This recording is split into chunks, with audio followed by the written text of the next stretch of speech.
Why do you doubt children are being reunited? Oh, we saw it. We saw it today over and over again. I got to tell you, Anna, if the American dads and moms were with us and saw these children crying in cells in what would look like a county jail, or mothers who were at their wits' end because they have never talked to their kids since they have come into custody, and they've been in custody for 3 weeks. One of the mothers was actually breastfeeding a 5-month-old. I mean, I'm anguished just thinking about the trauma that's being created by this senseless decision by the administration. Again, the issue of reuniting these families is now such the central question about how it's going to happen.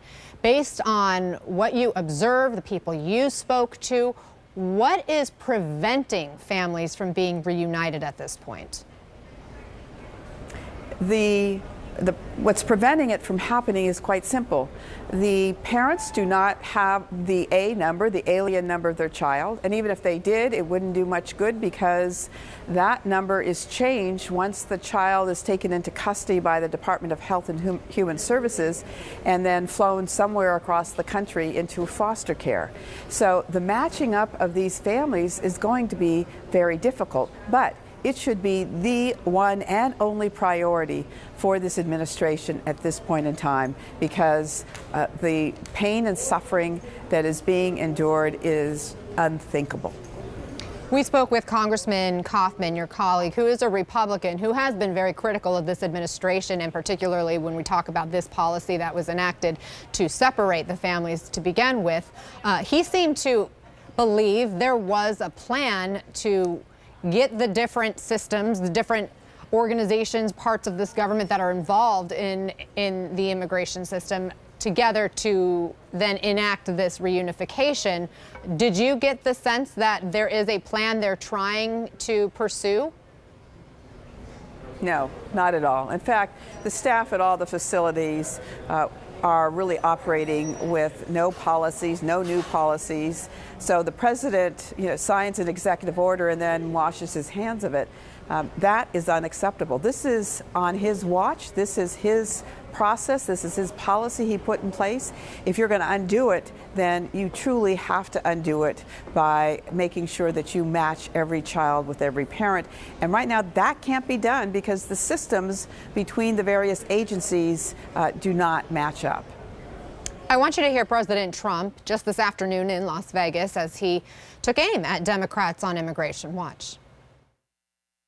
It's brutal dealing with the Democrats. They want to do nothing. Just so you understand, your delegates, you know what's going on. You're political people. You love the world, the politics. Sometimes you probably go home and say, why do I like it? But when you think about it, we're dealing with a group of people that don't want to approve anything. If I said, as an example, if we gave them everything they wanted, they would say, don't approve it. Because they think immigration is being weak on the border, which is therefore allowing tremendous crime to come into our country. They think that that's a good issue for them. I don't think being weak on the border, being pathetically weak on the border, I don't think that's a good issue. Congresswoman, how do you respond? This is the response of an ignorant, uninformed president of the United States.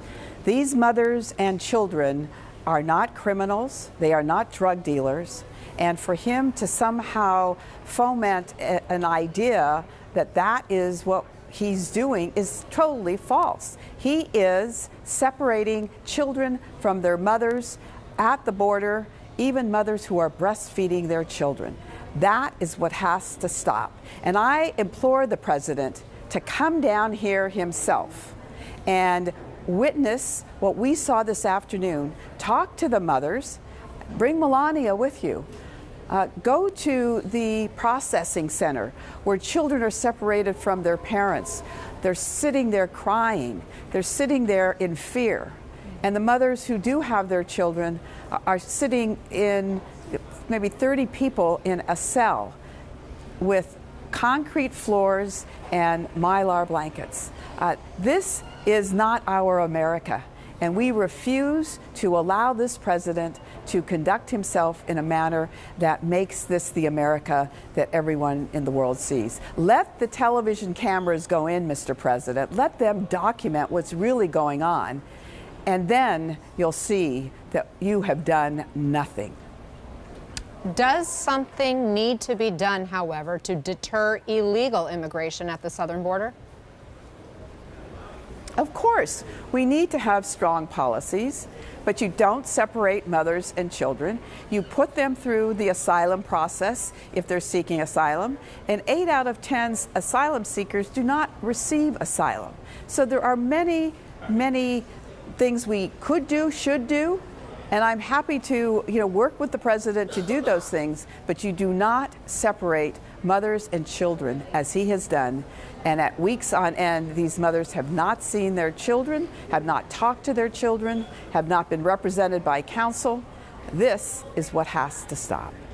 Real quickly, Congresswoman, you did bring up the fact that cameras haven't been allowed into these facilities. Why is that, do you think?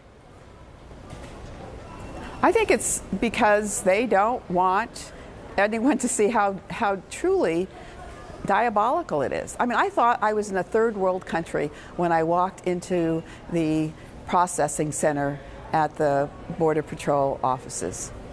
I really thought that I could have been in a third world country. It was that bad. So, I mean, describe President, that though for us, because you say third world country. Are you seeing maltreatment of people? No, I'm saying the conditions. I mean, they were stark cells, they were concrete floors, and the kids, these 3-year-olds, 2-year-olds, had mylar, thin tin-foily covers on which they were supposed to cover themselves with while they slept on concrete floors, separated from their parents. Congresswoman Jackie Speier, we really appreciate you taking the time. Thank you for describing what you witnessed today, and let's please keep in touch.